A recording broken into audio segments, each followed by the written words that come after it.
Hello दोस्तों, स्वागत है आपके अपने YouTube channel Target Civil Services में।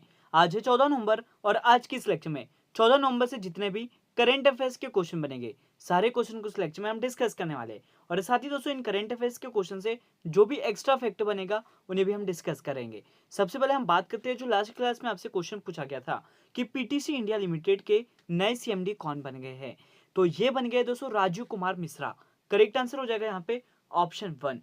तो आपको याद रखना है कि पीटीसी इंडिया लिमिटेड के जो नए सीएमडी है वो कौन बने हैं दोस्तों, तो यह राजू मिश्रा बन गए हैं। और आप देख सकते हो दोस्तों, ये है राजू कुमार मिश्रा।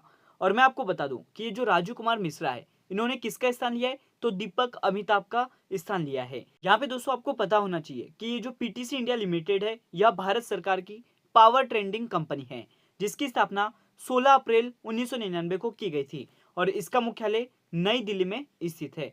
तो याद रखना, यहाँ पे करेक्ट आंसर क्या हो गया, ऑप्शन 1 राजू मिश्रा। कि पीटीसी इंडिया लिमिटेड के नए सीएमडी कौन बने हैं, तो यह राजू मिश्रा बन गए हैं। और अब दोस्तों हम स्टार्ट करते हैं, जो लास्ट क्लास में हमने क्वेश्चन किए थे उनका रिवीजन। तो फर्स्ट क्वेश्चन है कि हाल ही में देश में 10 नवंबर 2021 को कौन सा इलेक्ट्रिक वाहन जागरूकता वेब पोर्टल को लॉन्च किया है। तो ये लॉन्च किया है दोस्तों ई अमृत पोर्टल। करेक्ट आंसर हो जाएगा यहाँ पे ऑप्शन 1। अगला क्वेश्चन है कि केंद्रीय औद्योगिक सुरक्षा बल मतलब सीआईएसएफ के नए महानिदेशक कौन बने हैं। ये बने हैं दोस्तों सिलवर्धन सिंह। करेक्ट आंसर है यहाँ पे ऑप्शन 1। और अब चलते हैं नेक्स्ट क्वेश्चन की ओर। अगला क्वेश्चन है कि विश्व निमोनिया दिवस मतलब वर्ल्ड निमोनिया डे 2021 कब मनाया गया है। तो ये मनाया गया है दोस्तों 12 नवंबर को। यहाँ पे राइट आंसर हो जाएगा ऑप्शन 2। अगला क्वेश्चन देख लेते हैं। क्वेश्चन की मोरी नारी वतन बे को कितने साल की अवधि के लिए अंतरराष्ट्रीय जिम्नास्टिक फेडरेशन के अध्यक्ष के रूप में फिर से चुना गया है। तो ये 3 साल के लिए चुना गया है। करेक्ट आंसर हो जाएगा यहाँ पे ऑप्शन 1। नेक्स्ट क्वेश्चन है कि कंट्रोल ब्यूरो के नए महानिदेशक के रूप में किसे नियुक्त किया गया है। तो ये नियुक्त किया है दोस्तों सत्यनारायण प्रधान जी को। करेक्ट आंसर हो जाएगा यहाँ पे ऑप्शन 4। क्वेश्चन है कि प्रतिवर्ष राष्ट्रीय शिक्षा दिवस कब मनाया जाता है। तो ये मनाया जाता है दोस्तों 11 नवंबर को। यहाँ पे राइट आंसर हो जाएगा ऑप्शन 2।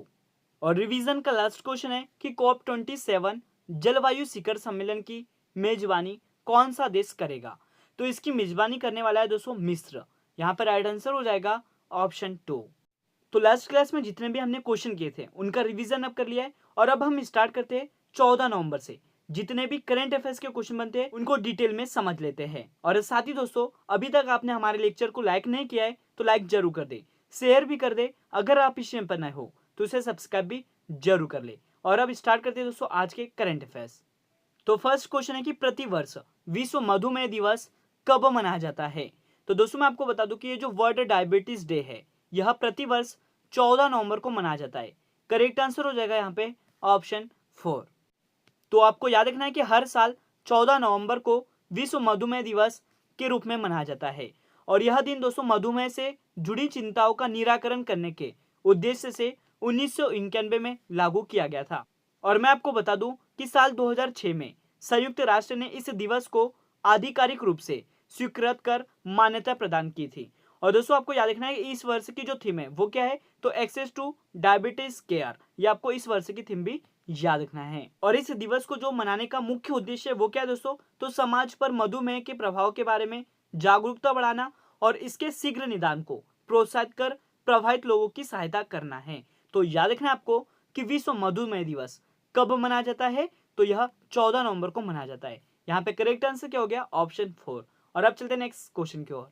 नेक्स्ट क्वेश्चन है कि हाल ही में प्रधानमंत्री नरेंद्र मोदी जी ने आरबीआई की किन 2 योजना की शुरुआत की है।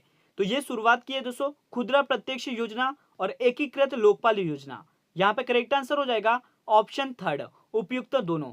तो दोस्तों आपको याद रखना है कि प्रधानमंत्री नरेंद्र मोदी जी ने आरबीआई की 2 योजना, जिनका नाम है खुदरा प्रत्यक्ष योजना और एकीकृत लोकपाल योजना, इसकी शुरुआत की है।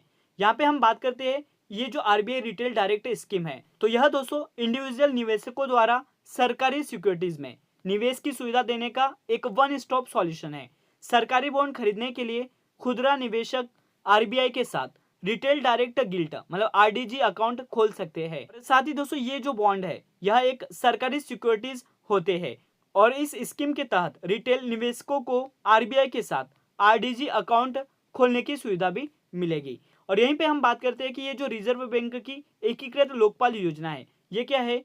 इस योजना के द्वारा दोस्तों देश में लोगों द्वारा बैंकों की शिकायतों के बारे में समाधान प्रक्रिया में और साथ ही सुधार करने की कोशिश भी की जाएगी। तो आपको याद रखना है, यहाँ पे करेक्ट आंसर हो जाएगा उपयुक्त दोनों, मतलब खुदरा प्रत्यक्ष योजना और एकीकृत लोकपाल योजना को किसने शुरू किया है? तो प्रधानमंत्री नरेंद्र मोदी जी ने इसकी शुरुआत की है। राइट आंसर हो गया यहाँ पे ऑप्शन थर्ड। और अब चलते हैं नेक्स्ट क्वेश्चन की ओर।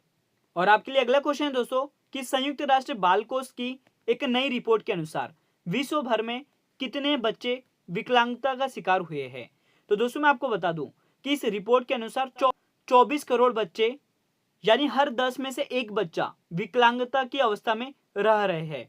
और स्वास्थ्य, शिक्षा व संरक्षण समेत बाल कल्याण के अधिकतर पैमाने पर आम बच्चों तुलना में बहुत पीछे है। और यहाँ पे दोस्तों हम बात कर रहे हैं यूनिसेफ की, मतलब यूनाइटेड नेशन चिल्ड्रंस फंड की, जिसकी स्थापना 11 दिसंबर 1946 को की गई थी और इसका मुख्यालय न्यूयॉर्क अमेरिका में स्थित है। और वर्तमान में इसके अध्यक्ष कौन है? तो ये हेनरिटा फॉर है। तो आपको याद रखना है, ये सभी इंपोर्टेंट पॉइंट है यूनिसेफ से।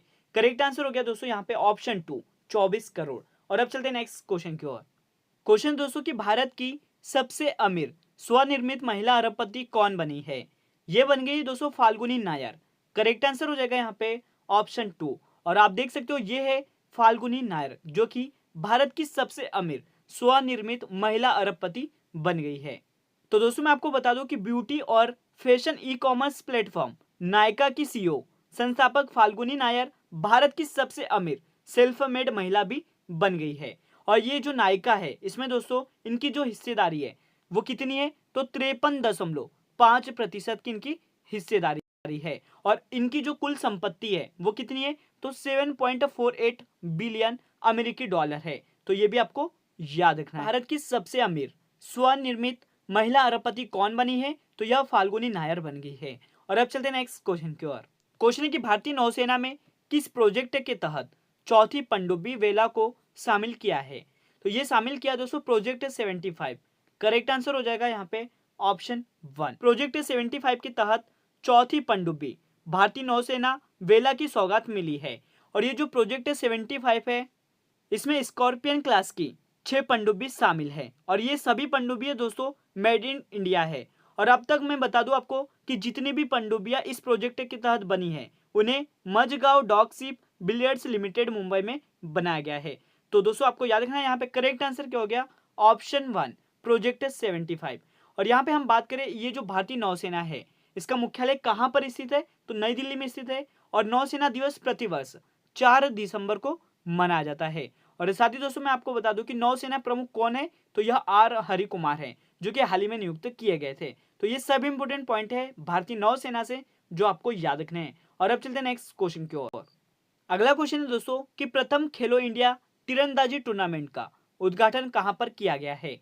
तो दोस्तों आपको याद रखना है कि ये जो खेलो इंडिया तीरंदाजी टूर्नामेंट है इसका उद्घाटन किया है सोनीपत में। करेक्ट आंसर हो जाएगा यहाँ पे ऑप्शन 2। तो हरियाणा के शहर सोनीपत में प्रथम खेलो इंडिया तीरंदाजी टूर्नामेंट का उद्घाटन किया गया है। और यह टूर्नामेंट दोस्तों उत्तरी क्षेत्र, दिल्ली, हरियाणा, चंडीगढ़, पंजाब, जम्मू कश्मीर, उत्तराखंड, उत्तर प्रदेश और राजस्थान के तीरंदाजों के लिए आयोजित किया गया है, जिसमें कुल 91 रिकर्व तीरंदाज, जिसमें 53 पुरुष और 38 महिला शामिल है। और यहीं पे दोस्तों 76 कंपाउंड तीरंदाज, जिसमें 49 पुरुष और 27 महिला शुरुआती चरण में हिस्सा लिया है। तो आपको याद रखना है कि प्रथम खेलो इंडिया तीरंदाजी टूर्नामेंट का जो आयोजन है वो कहां पर किया जा रहा है दोस्तों? तो सोनीपत में। करेक्ट आंसर हो गया यहाँ पे ऑप्शन 2। और अब चलते हैं नेक्स्ट क्वेश्चन की ओर। क्वेश्चन दोस्तों आपके लिए कि हाल ही में रक्षक पहल को किस राज्य की सरकार ने शुरू किया है? तो इस पहल को शुरू किया है उड़ीसा राज्य की सरकार ने। करेक्ट आंसर हो जाएगा यहाँ पे ऑप्शन 1। तो दोस्तों मैं आपको बता दूं कि उड़ीसा राज्य की सरकार ने सड़क हादसों के शिकार लोगों की मदद के लिए रक्षक पहल की शुरुआत की है। और इसके तहत दोस्तों प्रदेश भर में ऐसे 30,000 लोग, याद रखना है आपको कि ऐसे 30,000 लोगों को ट्रेनिंग दी जाएगी जो सड़क हादसों वाले प्रमुख स्पॉट के आसपास रहते हैं और इससे यह घायलों की मदद कर सकते हैं। तो आपको याद रखना है यहाँ पे कि ये जो रक्षक पहल है इसका संबंध किससे है दोस्तों? तो कि सड़क हादसों में शिकार हुए लोगों की मदद करने से है। तो आपको याद रखना है यहाँ पे करेक्ट आंसर हो गया ऑप्शन 1 उड़ीसा। और आपके लिए अगला क्वेश्चन आता है कि हाल ही में किस देश के सेना प्रमुख को भारतीय सेना के जनरल के मानद पद से सम्मानित किया है? तो दोस्तों ये सम्मानित किया है नेपाल के सेना प्रमुख को। करेक्ट आंसर हो जाएगा यहाँ पे ऑप्शन थर्ड। तो नेपाल के सेना प्रमुख जनरल प्रभुराम शर्मा को राष्ट्रपति रामनाथ कोविंद द्वारा भारतीय सेना के जनरल के मानद पद से सम्मानित किया गया है। तो मैं आपको बता दूं कि यह दोनों देशों द्वारा एक दूसरे के सेना प्रमुखों को जनरल की मानद रैंक प्रदान करने की एक प्रथा है। दोस्तों आपको याद रखना है कि ये जो जनरल शर्मा है, इन्हें सितंबर 2021 में सेना अध्यक्ष के रूप में पदभार ग्रहण किया था। तो यहाँ पे करेक्ट आंसर हो गया दोस्तों ऑप्शन 2 नेपाल। और मैप में आप देख सकते हो दोस्तों ये है नेपाल, जिसकी राजधानी है काठमांडू। और अब चलते हैं नेक्स्ट क्वेश्चन की ओर। क्वेश्चन है कि भुवनेश्वर में FIH जूनियर हॉकी विश्व कप 2021 में भारतीय पुरुष जूनियर हॉकी टीम का नेतृत्व कौन करेगा? तो इसका नेतृत्व करने वाले हैं दोस्तों विवेक सागर प्रसाद। करेक्ट आंसर हो जाएगा यहाँ पे ऑप्शन थर्ड। और आप देख सकते हो दोस्तों ये है विवेक सागर प्रसाद, जो कि मध्य प्रदेश के हॉकी प्लेयर है। तो दोस्तों मैं आपको बता दूं कि 24 नवंबर से भुवनेश्वर में जूनियर हॉकी वर्ल्ड कप 2021 का आयोजन होगा। और इस वर्ल्ड कप में जो भारतीय टीम है इसकी कमान कौन संभालने वाले हैं? तो विवेक प्रसाद इसकी कमान संभालने वाले हैं। यहाँ पे दोस्तों हम बात करते हैं इंटरनेशनल हॉकी फेडरेशन की, जिसकी स्थापना 1924 में की गई थी और इसका मुख्यालय लुसाने स्विट्जरलैंड में स्थित है। और इसके अध्यक्ष कौन है? तो यह नरेंद्र बत्रा है। और आप देख सकते हो दोस्तों ये है नरेंद्र बत्रा, जो कि इंटरनेशनल हॉकी फेडरेशन के अध्यक्ष है। तो करेक्ट आंसर आपको याद रखना है कि विवेक सागर प्रसाद इस बार भुवनेश्वर में आयोजित FIH जूनियर हॉकी विश्व कप 2021 में भारतीय पुरुष जूनियर हॉकी टीम का नेतृत्व करने वाले हैं। और अब चलते दोस्तों नेक्स्ट क्वेश्चन की ओर। तो आज का लास्ट क्वेश्चन है आपके लिए कि देश के पहले विश्व स्तरीय railway station Habibganj railway station का जो उद्घाटन है वो 15 नवंबर को कौन करेगा? तो दोस्तों मैं आपको बता दूं कि ये जो विश्व स्तरीय रेलवे स्टेशन हबीबगंज है, इसका उद्घाटन करने वाले हैं नरेंद्र मोदी। तो प्रधानमंत्री नरेंद्र मोदी 15 नवंबर 2021 को भोपाल के हबीबगंज रेलवे स्टेशन का उद्घाटन करेंगे। और यह स्टेशन दोस्तों देश का पहला विश्व स्तरीय रेलवे स्टेशन है और इसमें वह सभी सुविधा उपलब्ध है जो अंतर्राष्ट्रीय हवाई अड्डों में उपलब्ध होती है। और इसे सार्वजनिक निजी भागीदारी के तहत विकसित किया है। और यह दोस्तों बंसल ग्रुप नामक एक निजी कंपनी द्वारा बनाया गया है। और मध्य प्रदेश के भोपाल शहर में अत्याधुनिक हबीबगंज रेलवे स्टेशन को 450 करोड़ रुपए की लागत से PPP मोड में तैयार किया है। और दोस्तों ये जो हबीबगंज रेलवे स्टेशन है यह निजी और सार्वजनिक क्षेत्र की भागीदारी के तहत परिवर्तित होने वाला देश का पहला रेलवे स्टेशन भी है। तो याद रखना यहाँ पे करेक्ट आंसर हो गया ऑप्शन 2 नरेंद्र मोदी। और अब हम बात करेंगे आज के क्वेश्चन ऑफ द डे की, जिसका जवाब आप सभी को देना है कि हाल ही में राष्ट्रीय आपदा मोचन बल के नए महानिदेशक कौन बने हैं। इसका सही जवाब आपको कमेंट सेक्शन में देना है।